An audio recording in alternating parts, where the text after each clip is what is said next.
Bom dia, boa tarde, boa noite. Eu sou o Danilo Brizola, aqui da Snowman Labs, e nós estamos aqui para mais um Go Global muito especial com a Bárbara Olivier, da Ferolab, mais conhecida como Babi. Pode chamar de Babi?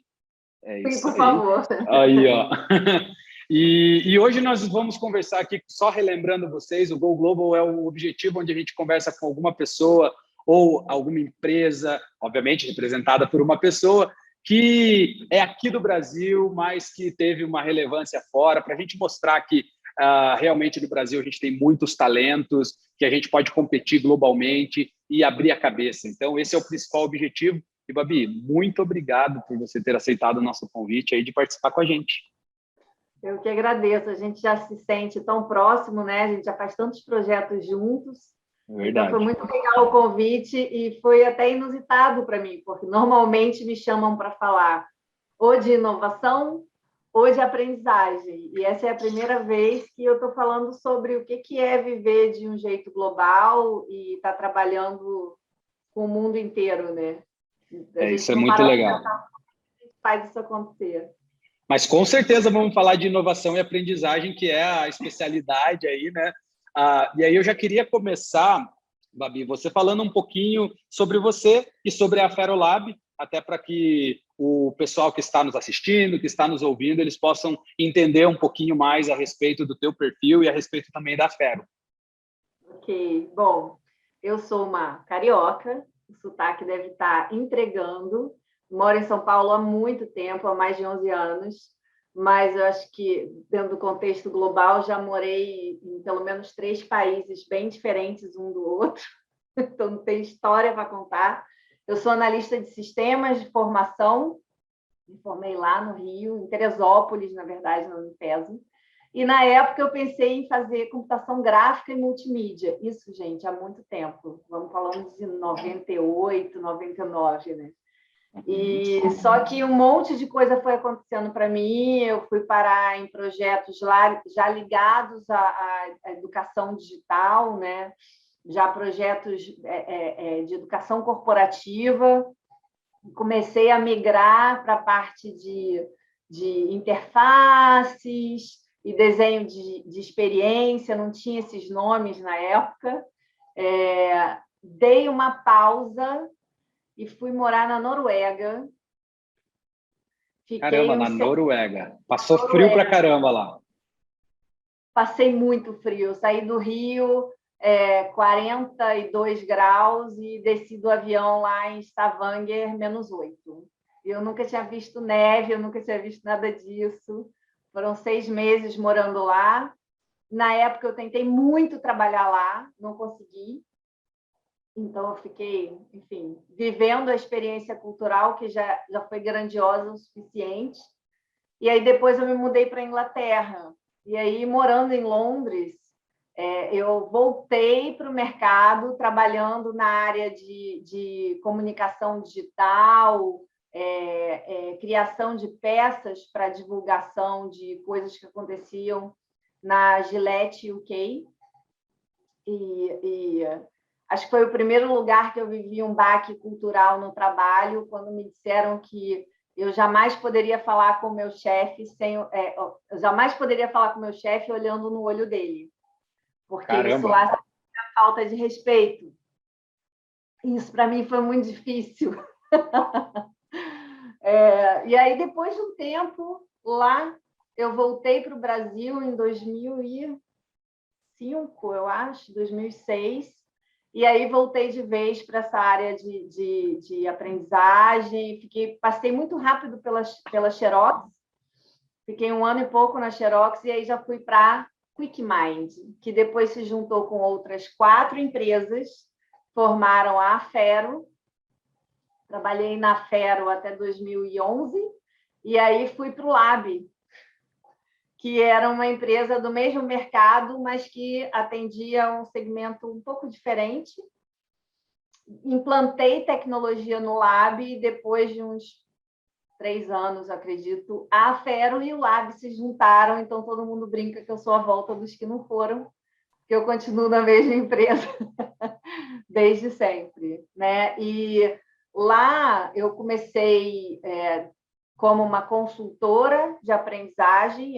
Óbvio que os skills que eu tenho ligados à tecnologia faziam muita diferença, mas rapidamente eu migrei para a área de desenvolvimento de produtos, desenvolvimento de tecnologia, e aí eu vivi um pancadão na cabeça, como se pode dizer, quando eu fui para o Vale do Silício e fiz uma formação no Institute for the Future, com os pesquisadores do Institute for the Future, né? Onde eu realmente entendi o que é uma pesquisa séria, uma projeção séria, com pé no chão, baseada em dados, zero hype, né? Porque tem muita modinha, muita coisa de futuro, de futurismo, de tecnologia, né?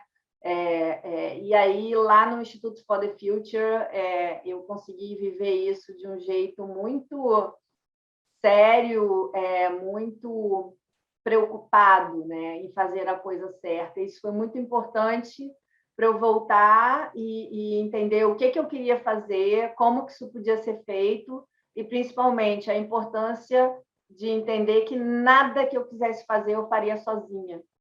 Principalmente, nada que eu quisesse fazer eu faria sem ter diversidade, pessoas diferentes, parceiros diferentes, né, num grande ecossistema de futuro. Isso fez diferença para tudo que eu opero hoje em dia, lidero, e para a vibe do time que está comigo hoje também, que enxerga da mesma forma. Muito legal. E fala um pouquinho para a gente a respeito da Ferolab. Qual que é a principal entrega de valor hoje que a Ferolab tem como empresa para os clientes? A Ferolab, a gente tem conseguido se divulgar melhor, contando que a gente é uma Learning Tech. A gente é uma empresa voltada para questões de aprendizagem corporativa, né? Mas a gente opera muito no mercado corporativo, no B2B. E ela hoje atende a proposta de valor de permitir que pessoas aprendam e se desenvolvam, possam desenvolver habilidades, conhecimentos e capacidades para crescerem cada vez mais na área em que atuam e, consequentemente, para que as organizações onde essas pessoas estão consigam ter mais retorno e consigam crescer. E aí a gente faz isso por meio de produtos, e aí produtos que podem ser plataformas, podem ser ferramentas, podem ser produtos de conteúdo, então tem várias formações, portfólio de temas, né, para você acessar e se desenvolver. A gente tem também produtos customizados, e aí são coisas que a gente faz específicas para algumas empresas.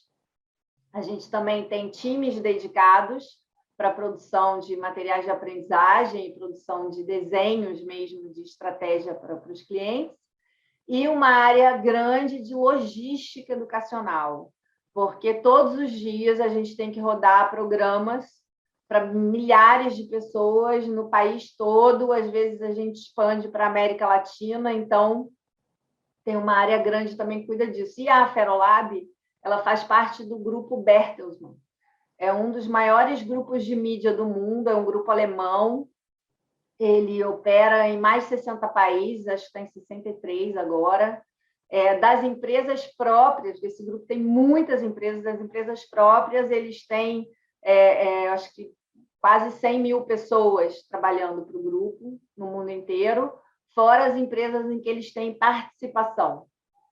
Então, é muita coisa espalhada, né? E a Ferolab ela é 100% da Bertelsmann, já desde 2015, 100% desde 2017, agora eu não me lembro direito.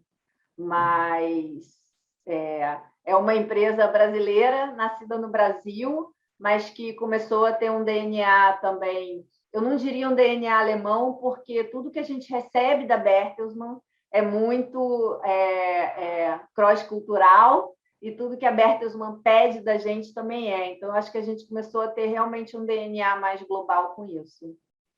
Muito legal, show de bola. E eu acho que é bem nessa linha que a gente vai continuar conduzindo a nossa conversa, né? Falar um pouquinho dessa tua experiência, mas antes disso eu só queria voltar um pouquinho lá para a tua... quando você falou que você se formou, né, em análise de sistemas, é isso? Foi Análise de análise de sistemas. sistemas. Isso. E aí depois você foi fazer um intercâmbio na Dinamarca. Isso foi logo após a tua formação? Como que foi? Conta para a gente um pouquinho Não, qual que era o momento que você estava, assim. O que te eu fez estava pensar, não, poxa, eu quero olhar outros países, eu tenho potencial para isso. O que é fez muito essa... mais interessante. Eu acho que o que aconteceu comigo é muito comum acontecer, acho que mais com as mulheres do que com os homens. Que foi o seguinte, eu estava numa empresa já que era uma IBM Premium Partner, eu estava super bem, estava na BRQ, uma empresa hoje que, enfim, fez IPO, está em outro patamar. E eu trabalhava muito ligada para desenhos de projetos que a gente tinha que desenvolver de implantação de plataforma, e eu trabalhava muito com interface e com experiência lá. Mas eu ainda não sabia direito o que eu queria fazer com aquilo. Estava ganhando meu dinheiro, estava bem ali, tecnologia naquela época já era bom, né? Então eu estava lá. E eu era casada. E o meu ex-marido, ele era de uma empresa ligada ao petróleo, uma empresa norueguesa chamada Statoil, que é uma das maiores. E aí a empresa dele falou: você vai ter que ficar aqui, tem que passar um tempo aqui, e não vai dar para você ficar indo para o Brasil, porque é uma imersão e tal. E eu precisei tomar uma decisão. O que eu queria fazer? Agora, eu acredito que eu tenha também tomado essa decisão porque eu não tinha uma estratégia clara do que eu buscava em termos de carreira e de desafio. Estava muito cômodo ganhar meu dinheiro, fazer várias coisas que, enfim, naquela idade eu já estava satisfeita de poder fazer, de poder ter acesso, mas eu não tinha uma estratégia clara que tipos de desafios eu queria viver, que tipos de coisas eu queria fazer, né? Eu tinha terminado a pós em computação gráfica e multimídia, que eu fiz na UERJ, no Instituto de Matemática lá. Gostei, mas não me apaixonei. Então, eu estava meio assim, flutuando. E aí eu fiquei lá os primeiros 6 meses, eu não consegui trabalho, porque eu não consegui o visto. A burocracia na Noruega foi uma loucura para conseguir um visto de trabalho. Chegou 3 dias depois que eu fui embora do país, enfim. Mas para a Inglaterra eu consegui chegar já com isso em mãos. Já preparado. E foi muito interessante, porque na Noruega eu consegui fazer um dever de casa de autoconhecimento, de olhar o cenário global e começar a pensar o que eu gostaria de fazer. Na época, eu já cheguei na Inglaterra entendendo que eu queria trabalhar com o desafio global de educação, porque eu sabia que com isso eu conseguiria gerar impacto no mundo, né? Eu acho que quase todo mundo quer, quase todo mundo que deixar a marquinha, né? Quer deixar um legado, quer deixar uma marca. E aí eu comecei a me provocar em olhar para a educação. Fiz uma formação na Universidade de Cambridge em tutoria, mas ainda não era bem isso. E aí fui trabalhar na Gillette. Na Gillette eu consegui entender que boa parte dos problemas não é treinamento, não é educação, é comunicação, é como as coisas fluem, né? E aí já voltei para o Brasil animada para realmente mergulhar nesse cenário. Muito legal, muito bacana. Realmente, quando a gente começa a ampliar os horizontes, a gente vê que existe muito mais possibilidades, né? Acho que o Brasil, a gente já teve outros Go Globos aqui, que eu acho que é meio que unânime a visão, é que como o Brasil é um mercado muito grande, é uma economia, querendo ou não, óbvio, não vamos falar dos problemas, né, que nós temos, mas nós temos um mercado consumidor muito grande, um país de dimensões continentais, a gente acaba ficando muito confortável pensando nas coisas só aqui, né? Mas tem todo um outro panorama que quando a gente tem um primeiro acesso, e hoje muito mais fácil do que há 10, 15, 20 anos atrás, com a internet super globalizada, super de fácil acesso. Todo mundo consegue ver o que está acontecendo lá na Noruega, lá na Inglaterra, e fica muito mais fácil a gente ampliar os horizontes também, coisa que há 20 anos atrás, 10 anos atrás, não era tão simples assim. Você realmente tinha que ir lá ver, né? Tinha que ir lá ter a experiência, né? Hoje, se você se pluga a em qualquer lugar do mundo, mas se você genuinamente se pluga e dialoga e tenta entender como é a vida dessa pessoa e o que está acontecendo lá, quais são os dilemas que estão acontecendo lá, é como se você realmente ultrapassasse o muro que você ultrapassa quando você viaja, fisicamente falando, né? Exato, exato. Quando eu voltei, o que eu mais dizia é que eu tinha derrubado o muro para sair, experiência de trabalhar, né, com uma outra cultura foi uma derrubada de muro muito grande para mim. E quando eu voltei, esse muro não reconstrói mais. Você realmente fica mais espalhado, fica com uma percepção muito maior das coisas, né? Muito bacana. E falando agora, voltando naquele fio condutor lá que você começou a falar sobre a cultura do grupo que controla a Ferolab hoje, uma cultura muito de realmente compartilhamento, de fazer essas, digamos, vivências culturais. Até a gente, no nosso briefingzinho, antes do nosso bate-papo que vocês estão vendo aqui agora, a gente estava trocando algumas ideias e a Babi estava falando um pouquinho a respeito de como é interessante essa questão que o grupo mesmo incentiva de trazer, de repente, um estagiário da Suécia para ficar um tempo e da própria Babi ter ido para algum lugar. Compartilha um pouquinho de como que é essa visão, como que é esse trabalho aí dentro da Ferolab, como que vocês utilizam essa questão da visão global para ampliar a visão de vocês sobre o mercado que vocês estão, que é a educação, e também ampliar a própria visão individual, você, Babi, como CIO hoje, né, da Ferolab. Eu acho fantástico a forma como a Bertelsmann ela está o tempo inteiro analisando tudo, olhando o mundo, olhando a diversidade dos locais onde ela opera e tentando misturar as pessoas. Existe um drive real, e isso é apresentado para a gente logo que você se aproxima da empresa. E as pessoas precisam se misturar. Você precisa conhecer o que acontece nos outros locais do mundo onde a Bertelsmann opera. Pluguem-se, conversem e, em paralelo, a empresa cria milhares de eventos e rituais e acontecimentos para que as pessoas se misturem. Então, óbvio, você tem uma plataforma, né, de talent das pessoas, que é uma plataforma só para o mundo inteiro. Legal, mas isso não é o suficiente, né? O que eles fazem? Eles fazem intercâmbio dos profissionais. Então, eu já tive um estagiário sueco, que ele ficou com a gente 6 meses, e de vez em quando ele volta no Brasil e vai visitar a gente, ele ficou amigo da galera. Eu tive uma analista durante 2 ou 3 meses, que, na verdade, é uma alta gerente do headquarter da Bertelsmann na Alemanha. Eu acredito que na cadeia alimentar ela está muito acima de mim, mas ela veio e ficou durante 2, quase 3 meses se reportando a mim para fazer uma imersão na cultura brasileira, entender como é que as dinâmicas dentro de uma organização como a nossa operam, para que ela voltasse com esse conhecimento para lá. Né? Então, a Bertelsmann ela faz isso o tempo inteiro. E, além disso, existem vários eventos que acontecem durante o ano para que as pessoas se misturem. Tem conferências que são os próprios funcionários do mundo inteiro que aplicam para fazerem algum tipo de apresentação.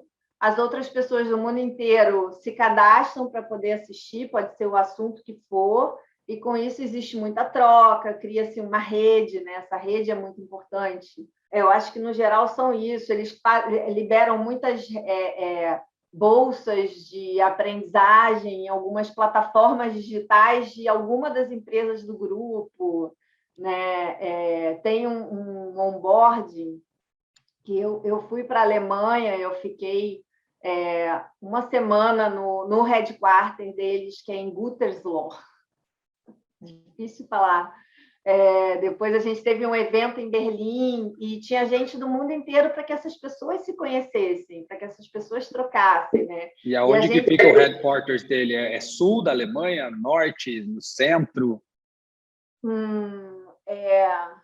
Oeste, diria eu. Uhum. Acho que sim. Não me lembro. 2 horas e meia de trem de Berlim. Eu peguei. Mais fácil, né? Mais fácil. 2 horas e meia de Berlim. Então tá. Não Foi importa se é para cima, para baixo, para um lado ou para o outro. Não, é uma aventura, né, gente? Pegar trem na Alemanha, porque assim, as palavras elas têm tipo 20 consoantes e 3 vogais, e aí você não consegue saber para onde você está indo. Mas foi muito. Exatamente.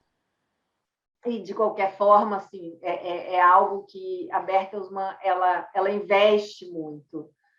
Há uns 2 anos, eu me lembro de um evento que era para profissionais até tal faixa etária, era realmente pegar os jovens, e aí teve uma rodada de inovação em cada lugar, a gente entrou, aí teve uma pessoa da nossa empresa que entrou na final, e aí a final foi na Alemanha, com, sei lá, 50 jovens do mundo inteiro, e aí eles foram para lá fazer o pitch para defender o que eles estavam propondo. Então, eles fazem muita coisa que mistura, eles passam isso como um drive. Agora, como eu falei para você, não é só isso, né? A organização se montar e desenhar mecanismos que incentivem esse olhar mais global, muito interessante, muito importante, diria eu.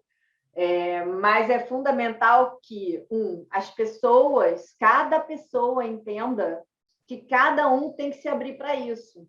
Quebrar barreiras, né? Quebrar barreiras culturais. Como eu falei, a gente está muito acostumado com esse mercado local, com a nossa cultura, e como a gente é um país muito grande, a gente se acomoda com isso, né? E porque é muito mais tranquilo a gente trabalhar falando português, a gente trabalhar com pessoas da nossa convivência sabe, que falam português, que têm a mesma cultura. E a gente tem essa falsa impressão, como a gente está num país muito grande, muito diverso, né? Tem diversas subculturas no país, você acha que você já está num ambiente super diverso e cross-cultural, né? Só que não. Né? E a gente está num país, imagina, é muito fácil prototipar qualquer coisa no Brasil, porque você consegue encontrar tudo quanto é tipo de cenário e testar qualquer coisa. Mas ainda assim, quando você pensa em mundo, cara, é nada, é um negocinho pequenininho. Né? Então, a gente tem que se educar a lembrar que existe um mundo lá fora, que a gente faz parte dele, que não tem que esperar a empresa, a organização, o pai, a mãe fazer as coisas para a gente. Não são os outros que têm que trazer esse mundo para a gente. O mundo está aí. Exatamente. Né? Pluga a gente nele. Então, cadê você querendo saber como estão as coisas, sei lá, na Alemanha? Né? Quando eu escuto uma notícia de alguma coisa que a Bertelsmann está olhando, sei lá, na China, eu vou lá tentar catar para entender o que é. Porque eu tô conectada a isso. Então, eu tenho que me educar para entender. Né? E tem coisas do tipo... Eu realmente entender se eu vou fazer uma reunião ou se eu vou me plugar alguma rede de algum lugar, de onde essas pessoas são, o que essas pessoas vivem, o que está acontecendo no país delas. Né? É um interesse genuíno em saber o que está acontecendo com esse outro lugar que já está conectado a você. Né? Agora, também tem uma questão que, para quem fica o maior desafio, nem tanto para a organização, óbvio que uma empresa ou um grupo precisa, como eu falei, criar mecanismos, criar rituais, ter processos ou ferramentas que permitam essa conexão, que ela aconteça, né? Que estimulem. E as pessoas, cada uma delas, tem que ter um interesse genuíno e se abrir para isso acontecer. Mas existe um elemento muito, muito, muito estratégico e importante num grupo, que eu acho que é quem fica com o dever de casa mais complexo, que são os líderes, né? Que são os líderes que desdobram muita coisa. E aí, por exemplo, um líder que tem uma equipe cross-cultural, não é a equipe que vai se adaptar ao líder. O líder vai ter que agir de formas diferentes com cada fatia cultural daquela equipe que ele lidera. Isso é muito difícil. Outro dia eu estava vendo um caso de alguém falando que na Alemanha todo mundo é muito direto, né? Culturalmente falando, as pessoas pensou, falou, deu opinião e está tudo bem, você troca sobre isso, acabou o assunto. E aí tem um outro lugar da operação, que eu não sei se é acho que na África, um país da África, onde um funcionário não pode emitir opinião a menos que o líder dele peça. E aí alguém que começa a liderar um time cross-cultural, por exemplo, com esses dois aspectos, olha que loucura, uma reunião desse time, né? Quem é que vai se calar, quem é que vai falar sem filtro, como é que o líder vai mediar isso? E aí viver globalmente é saber que esse é o cenário. Muito legal que você já trouxe. Ó, e não foi combinado, tá, pessoal? Não foi combinado.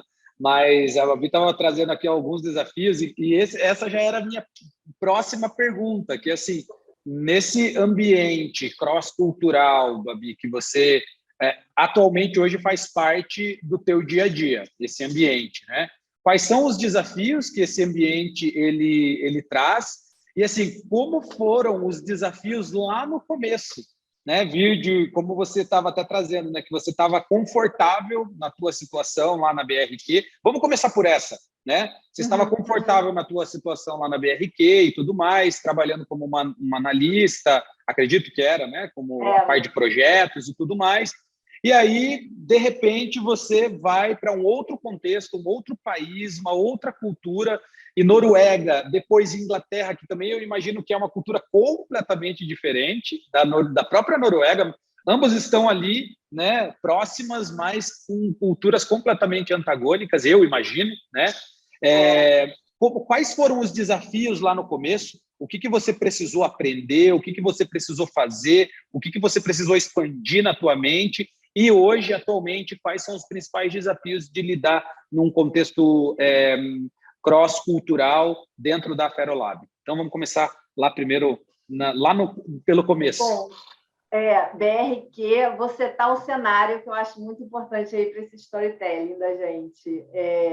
BRQ, eu morando no Rio de Janeiro, né, carioca até o teto, com uma vida super organizada, sem parar muito para pensar sobre o que eu queria fazer da minha vida, do mundo. Ganhava meu dinheiro, estava vivendo minha vida. De repente, vamos fazer uma pausa e viver uma experiência, né? E aí eu acho importante contar que, na verdade, meus pais viveram isso. O meu pai, quando ele conheceu a minha mãe, ele trabalhava pela Globo em Nova York. E a minha mãe trabalhava na Globo, no Rio de Janeiro. Ele era um cinegrafista, ele voltou ao Brasil, enfim, recebeu um prêmio de filmagem, e aí conheceu Mames, e aí se encantaram. E, sei lá, uns 2 meses depois, minha mãe estava em Nova York, com meu pai morando lá. Então, meus pais sempre incentivaram muito que a gente saísse pelo mundo, porque para eles, profissionalmente falando, foi importante, né? Pessoalmente foi também, mas profissionalmente para o meu pai fez muita diferença. Olha que ponto importante, só abrindo um parênteses bem rápido, né? Quando esse incentivo vem direto, né, da casa, cara, olha o impacto que isso dá. Obviamente que eu tenho certeza que isso não é a realidade de todos os brasileiros, né? Mas hoje a gente tem a internet que pode dar esse incentivo e a gente aqui, humildemente, né, com o Go Global, a gente também quer dar esse incentivo também, de dizer que, cara, não tem mais barreiras, não tem mais fronteiras para a gente poder sonhar e entregar valor de forma global, né? Mas é muito importante quando isso já vem de casa, já vem do berço, né? Sim, porque aí é outro estímulo, outro incentivo e dá outra segurança, né? Mas, enfim, fui parar na Noruega e aí lá eu descobri realmente que o mundo não gira em volta do meu umbigo, porque fui cair num lugar com um clima que eu não sabia o que fazer lá, era -8, só era dia de 10 da manhã às 3 da tarde, fora isso era noite, né? E aí eu fui aprendendo a modelar a minha vida para combinar com aquilo tudo, né? E aí eu conheci pessoas que durante a semana, dependendo de onde elas trabalhavam, elas só viam a luz do dia no fim de semana. Porque durante a semana elas estavam dentro do escritório, então elas não viam que era dia. Vamos lá naquela friaca, né? Naquela Caramba, escuridão. que contexto, hein? Cara, eu sentia um sono absurdo. Tem um filme, né, sobre isso, a pessoa dorme muito. Eu só queria dormir, porque para mim estava sempre noite, porque mesmo o dia não era muito claro, assim, o negócio. Então foi muito Era doido. meio breu, assim, um pouco breu o dia. A Noruega, eu acho que foi um tapa na minha cara do tipo, existe um mundo lá fora e as coisas não são todas do jeito que você está acostumado, né? Eu acho que foi isso. E eu vivi diversas situações de diálogos onde a diferença cultural era uma barreira e todo mundo se abrir muito para poder se entender, para poder conversar. Eu acho que, no geral, foi muito isso que a Noruega trouxe para mim. Agora, na Inglaterra, eu já cheguei mais calejada, então eu já queria esse mundo lá fora. Eu quis me plugar. E foi muito. E quando você quer, é muito rápido do negócio acontecer. Catar uma internet, catar rede social, faz um curso ali, pede para falar com as pessoas. Uma coisa que eu aprendi lá é que se você procura as pessoas, se você escreve para alguém para bater um papo, que seja num LinkedIn da vida, as pessoas respondem. Olha aí que dica legal. É isso mesmo. E aí foi Ninguém é muito... inacessível, né? 100% inacessível. Obviamente que existem pessoas que é mais difícil de você acessar, mas você consegue. Se você quiser, você consegue, né? É óbvio, assim, por exemplo, naquela época acho que nem tinha LinkedIn. Eu lembro que eu fui para a Noruega na era do Orkut. Legal. Né? O saudoso Orkut. Hoje eu sou casado por conta do Orkut. Graças a Deus. Olha! Você tem que contar essa história, então. Então, eu conheci a minha Qual foi o esposa numa grupo? comunidade. Porque Então, o os grupo. nomes das comunidades do Orkut eram os melhores. Não, melhor. Vamos abrir um parênteses aqui e falar de Orkut, então, para que. Tenho certeza que muita gente que vai ouvir isso daqui nem faz ideia o que é o Orkut, Nem faz né? ideia. Mas o Orkut é pré-Facebook, uma rede social que fez muito sucesso aqui no Brasil. E eu conheci a minha digníssima esposa através de uma comunidade, de uma banda cristã chamada Hillsong United, que a gente curtia pra caramba. E ela viu a minha fotinha lá, que sempre ficava, acho que as 6 pessoas, as últimas pessoas, 6 últimas pessoas que estavam online na comunidade. E aquilo sempre era randômico, sempre atualizava. E a comunidade tinha mais de 100 mil pessoas, para ver como Deus foi bom com a gente, né? Uniu a gente também. Aí. E você geralmente estava lá, online. Então, eu sempre estava online no Orkut, sempre estava online. O Orkut era muito divertido, gente. É. Porque era uma fábrica de meme, nem existia meme ainda na época. Exatamente. Depoimento, você deixava depoimento para os seus amigos, e era uma farra, né? Porque o perfil das pessoas ia depois com o depoimento dos amigos embaixo, né? Então, hoje, quando você vai no perfil, por exemplo, do LinkedIn, mostra lá tua foto, os teus últimos posts. No Orkut, a diversão era ver o perfil que a pessoa escrevia e os depoimentos dos amigos dela, né? Sim, total. Muito bom. E aí, imagina, quando eu cheguei na Inglaterra, eu tinha uma amiga lá, ela mora lá até hoje, é uma brasileira, que ela é a primeira bailarina do English National Ballet, Brazuca. Que legal, olha só que legal. A Fernanda. E aí eu me lembro que a Fernanda, eu falei assim, não, porque eu estava falando com não sei quem pelo Orkut, e ela falou assim, Orkut? Eu falei, o Orkut. Ela falou assim, aqui a gente não usa isso não, aqui a gente usa uma rede nova, Falei, qual o nome? Ela, Facebook. Aí eu falei, Facebook, como é que eu entro nisso? Isso é 2004. Ela me deu o link, me deu o convite no Facebook. Porra, eu só conhecia ela no Facebook. Mas aí você, que é o que eu falei, você vai se plugando, vai conversar com as pessoas querem conversar, as pessoas querem se plugar. Né? Lá, subliminarmente, a gente já sabe que está todo mundo conectado. Então, busca. Né? E quanto mais diversidade de cenário, mais coisas podem chegar na sua vida que você não esperava. Né? Eu fui parar na Gillette. Olha que doido. Eu costumo dizer que a gente está, às vezes, a uma mensagem, né, de uma conexão que a gente precisava, de uma oportunidade que a gente precisava. Às vezes a gente tem muito receio, muito medo de mandar uma mensagem no LinkedIn, de tentar se conectar com alguma pessoa. Sim. Eu até tenho também abrindo um parênteses bem rápido, porque eu acho que é um tema, Babi, que você trouxe, que é bem importante das pessoas realmente não terem receio, não terem medo de tentar buscar novas conexões. Eu mandei uma mensagem eu queria muito conhecer o David Allen, que ele é escritor, que escreveu um dos livros de produtividade que eu amo, que é o Getting Things Done, né? Aqui no Brasil foi a GTD, a arte de fazer acontecer. Cara, eu lembro que eu queria muito, eu tava com um podcast, eu queria muito falar com ele, conhecer ele. Cara, eu mandei mensagem para Deus e o mundo, no LinkedIn e tal, para pessoas que trabalhavam na empresa dele e tal. E daí, era tantas lá da madrugada, eu falei, cara, quer saber? Vou mandar uma mensagem para ele, né? Tipo, mandei no LinkedIn uma mensagem para ele e vi no site da empresa dele o e-mail dele e mandei um e-mail para ele. Isso era 2 da manhã. Beleza, fui dormir. A hora que foi 8 horas da manhã, que foi um pouquinho depois de eu acordar, eu fui checar os meus e-mails. Adivinha quem que respondeu o meu e-mail? David Allen.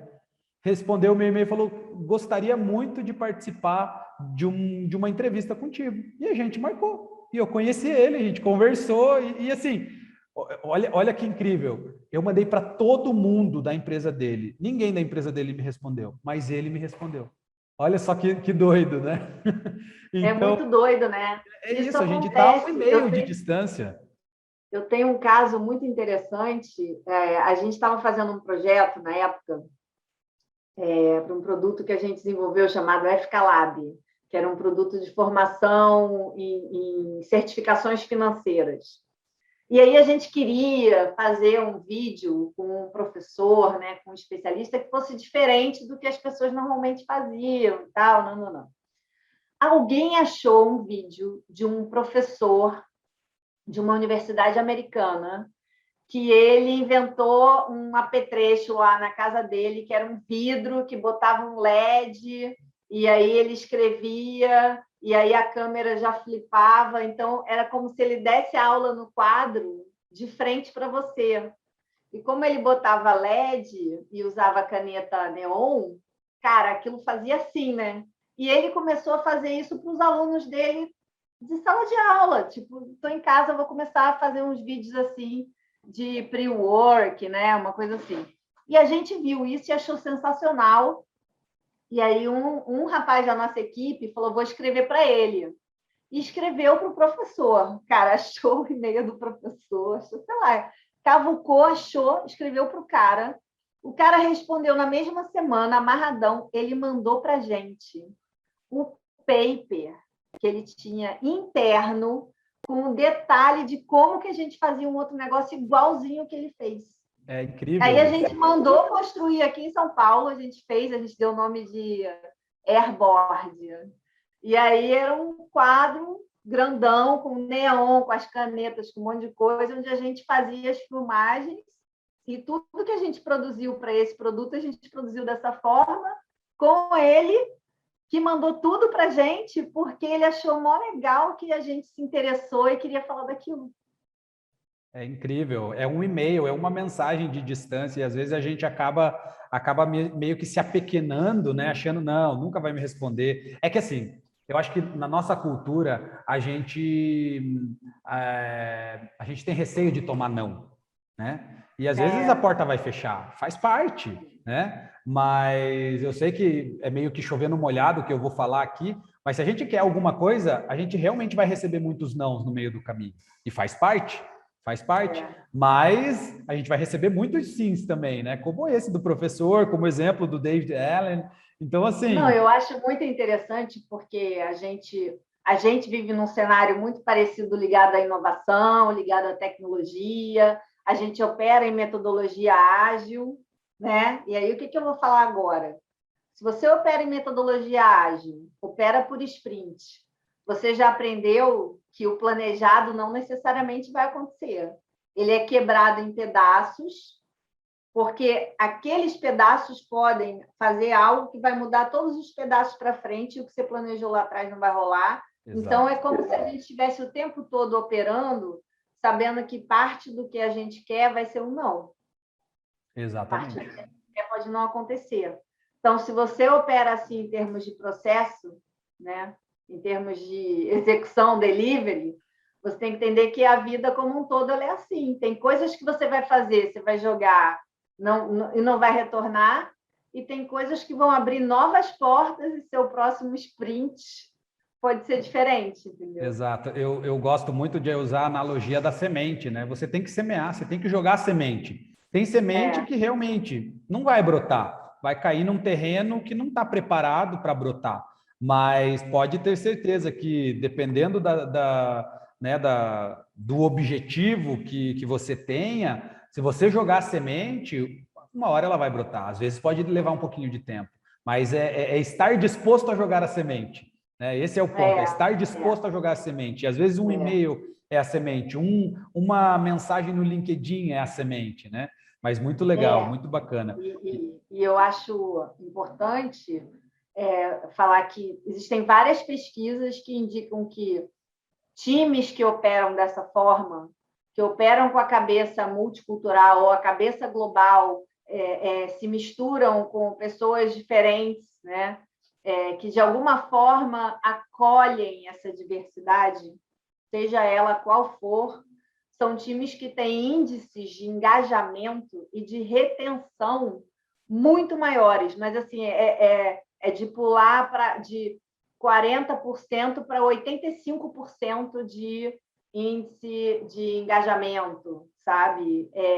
Só que é um dever de casa de cada um, da organização ou do grupo, né? Do coletivo e dos líderes ou influenciadores daqueles grupos, né?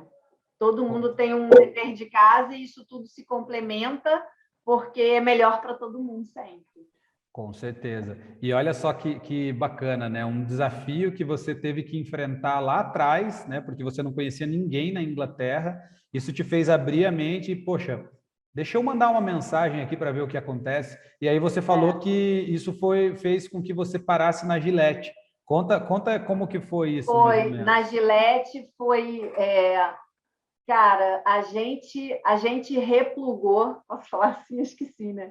Com um conhecido, com um amigo do meu marido na época, porque eles remavam na lagoa, no rio, e aí descobriu que esse cara estava morando lá.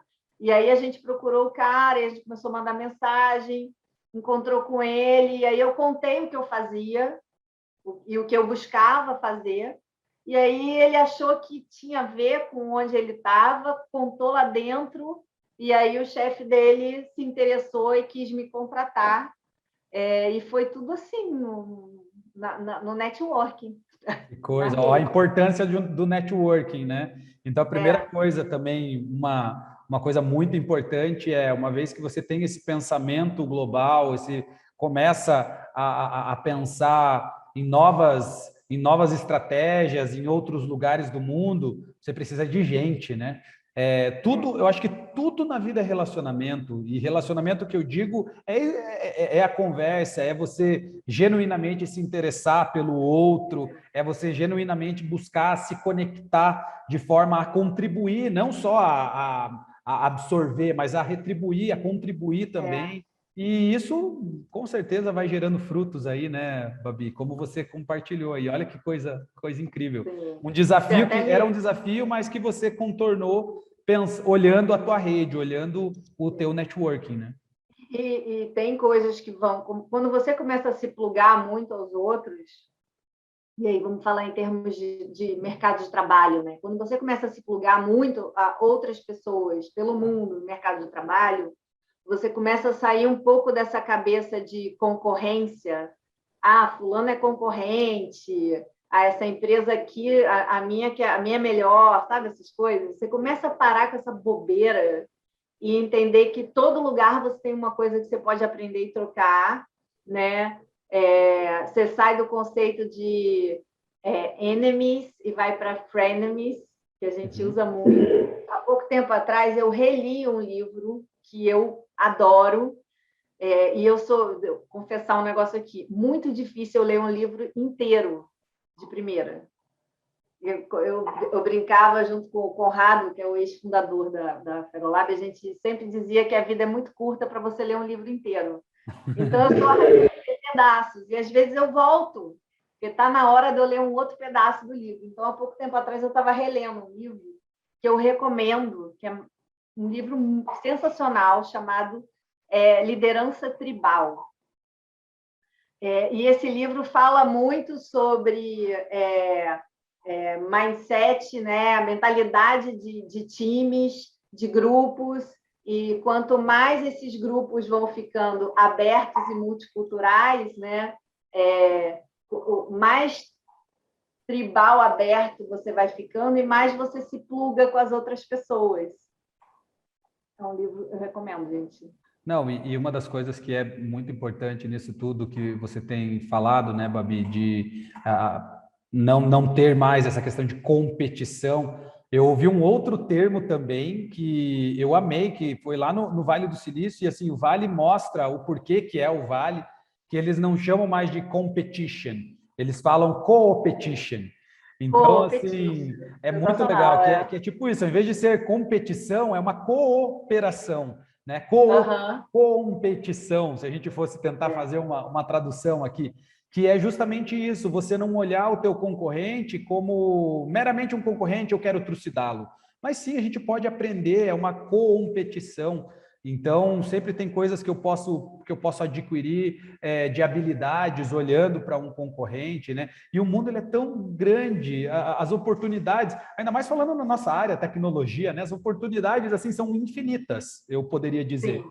E é muito legal essa visão que você traz, que é uma visão completamente alinhada com o que a gente pensa aqui também, né? De você cooperar, ao invés de você olhar com olhares, não, deixa eu guardar o meu aqui só para mim.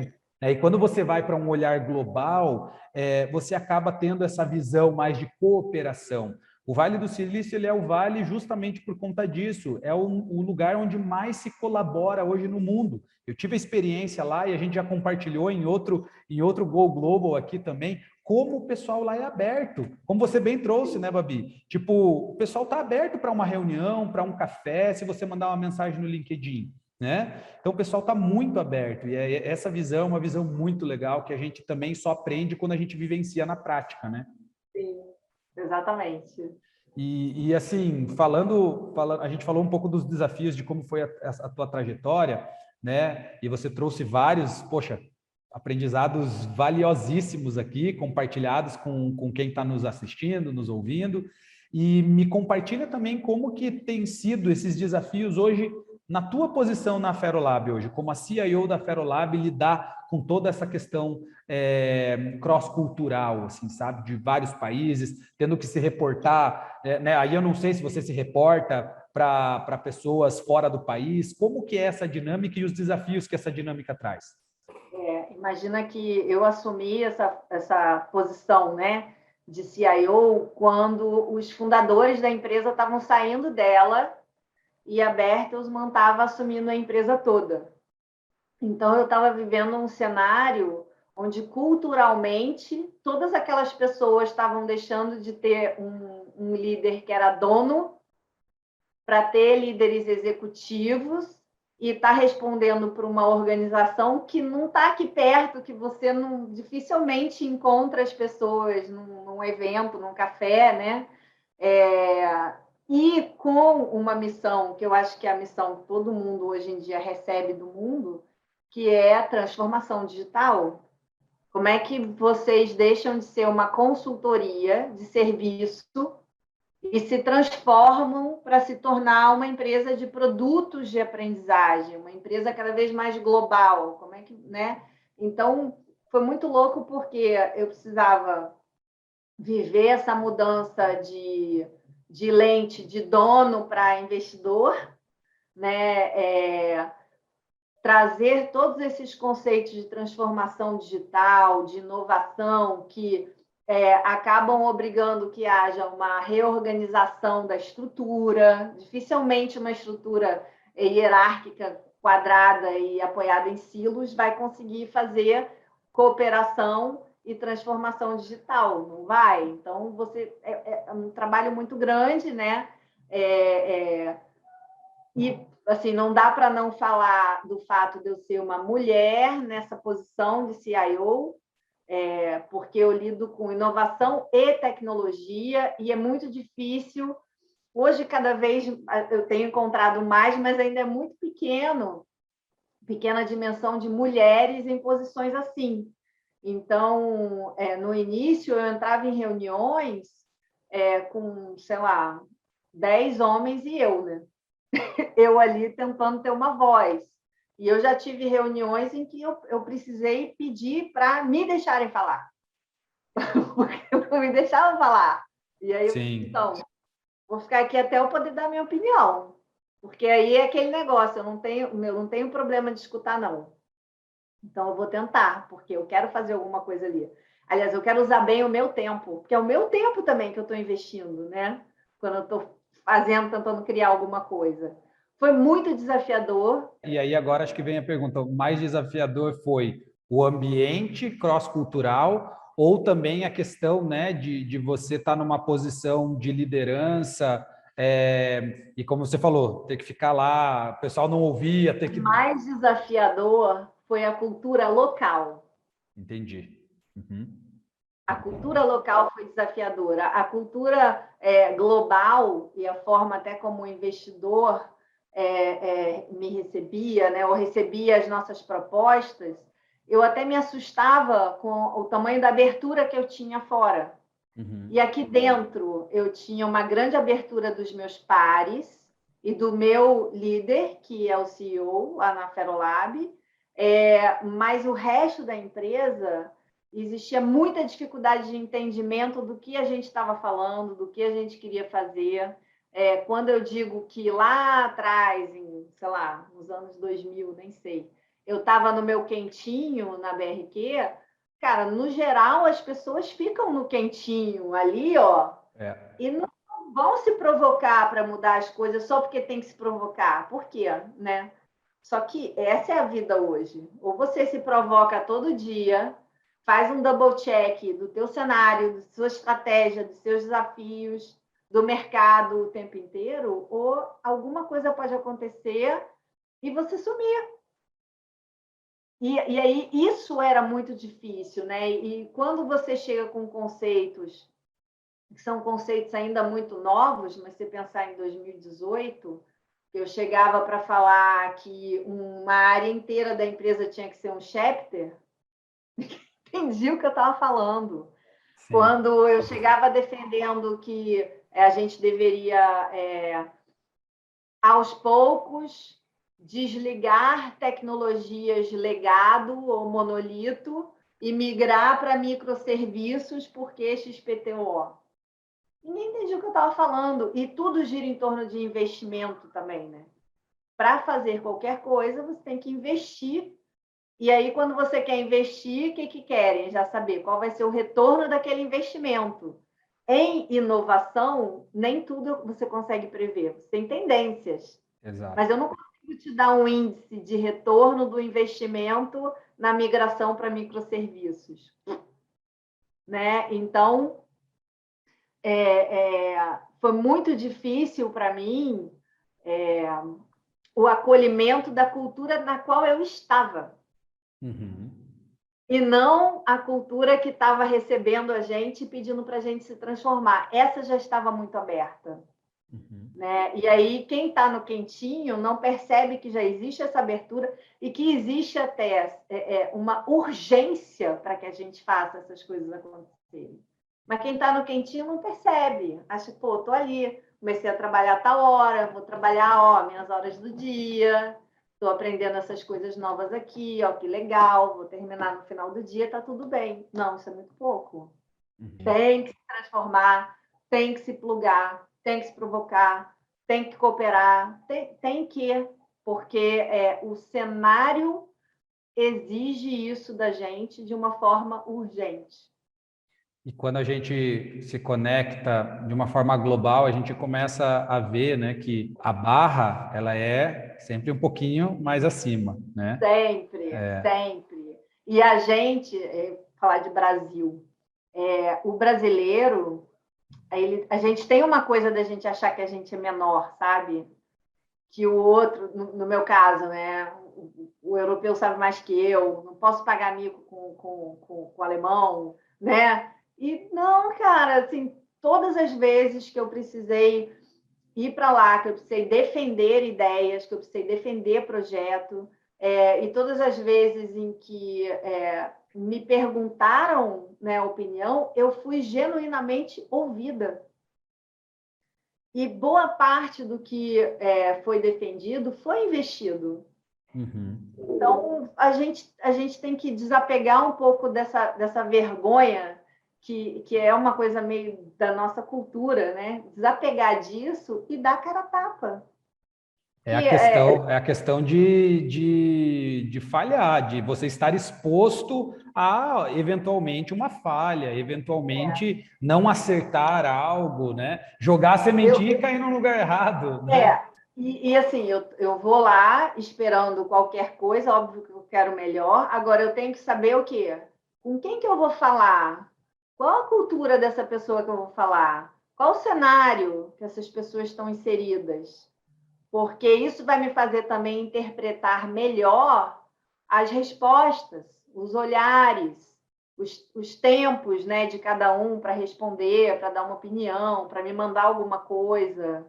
É o trabalho da abertura e o trabalho da empatia e do entendimento do outro para que as coisas possam fluir. Porque se você está global, você está lidando com um monte de cenário e pessoas muito diferentes de você.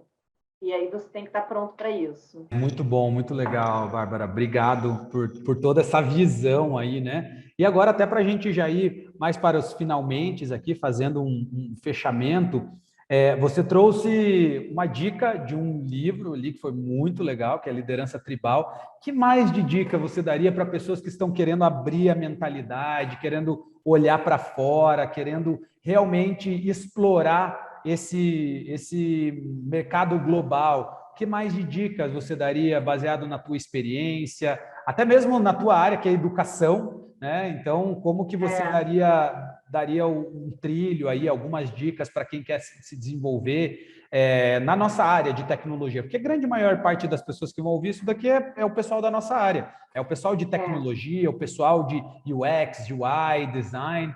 Então, que dicas que você daria? Olha, de livro, bom, Liderança Tribal, já disse que eu adoro, né? Tem um livro muito bom, que também foi muito importante para abrir a cabeça, que é de um dos fundadores do Instituto for the Future. É um livro recente dele, Bob Johansen. O nome do livro é Full Spectrum Thinking. Pensamento em espectro total, né? E completo. Porque ele fala exatamente de uma forma de se enxergar e interpretar o mundo e as coisas e as inovações e para que você consiga estar com um espectro maior e se preparar para o futuro, né? E atuar no mundo. E é um livro muito legal.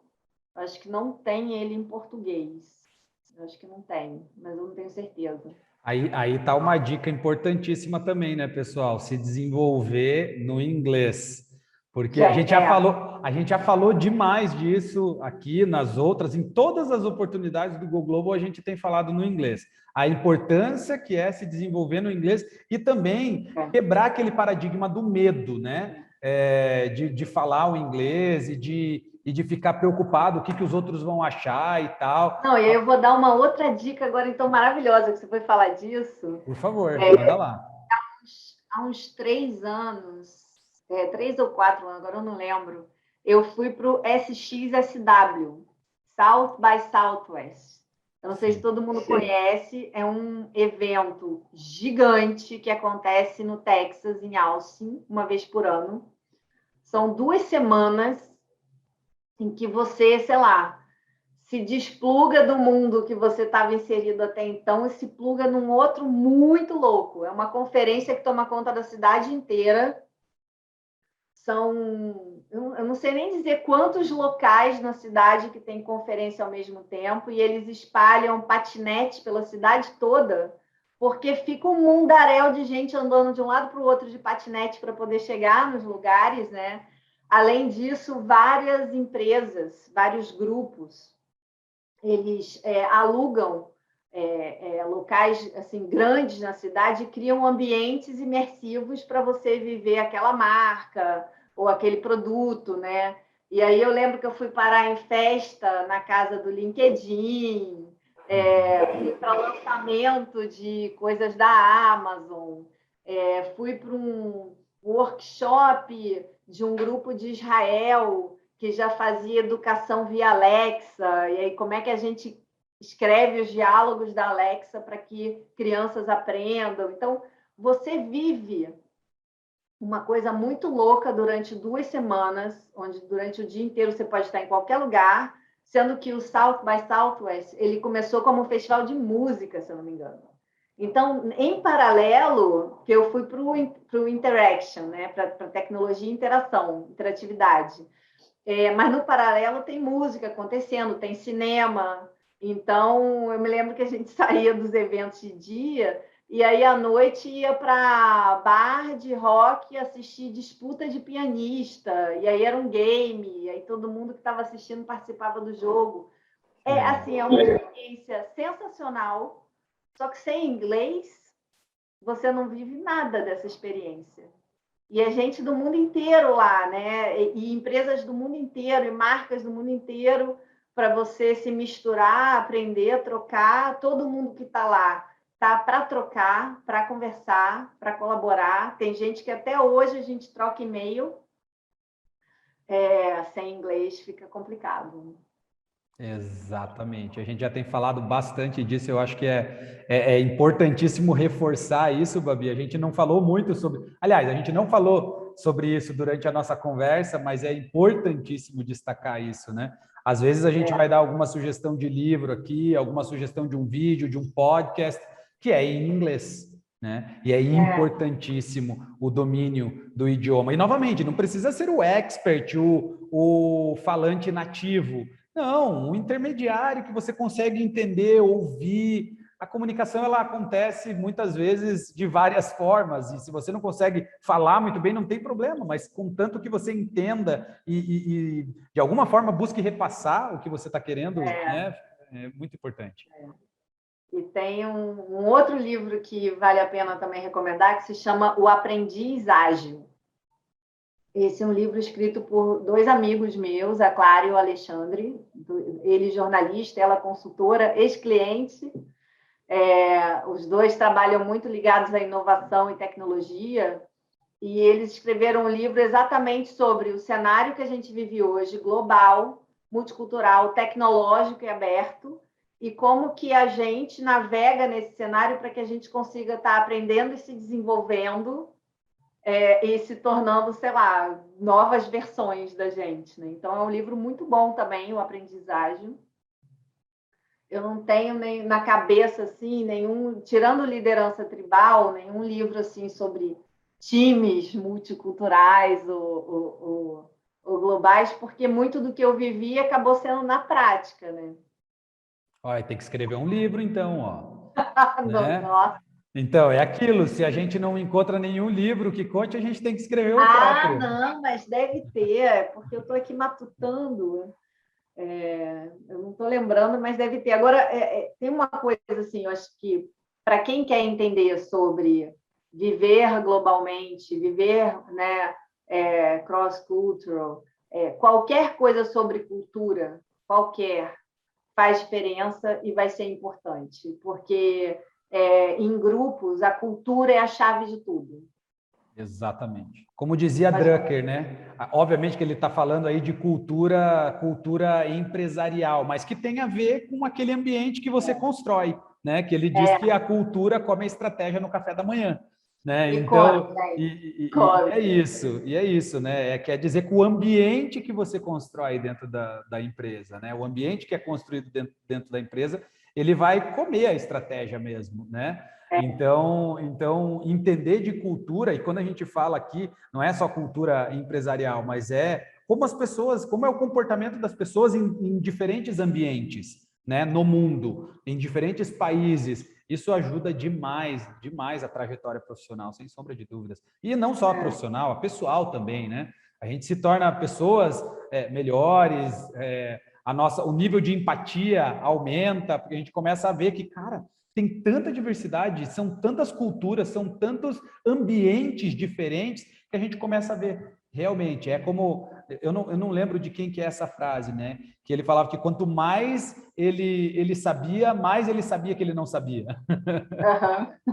Eu não vou saber dizer de quem que é, mas eu também não estou realidade. lembrando, mas essa frase é conhecida. É isso mesmo.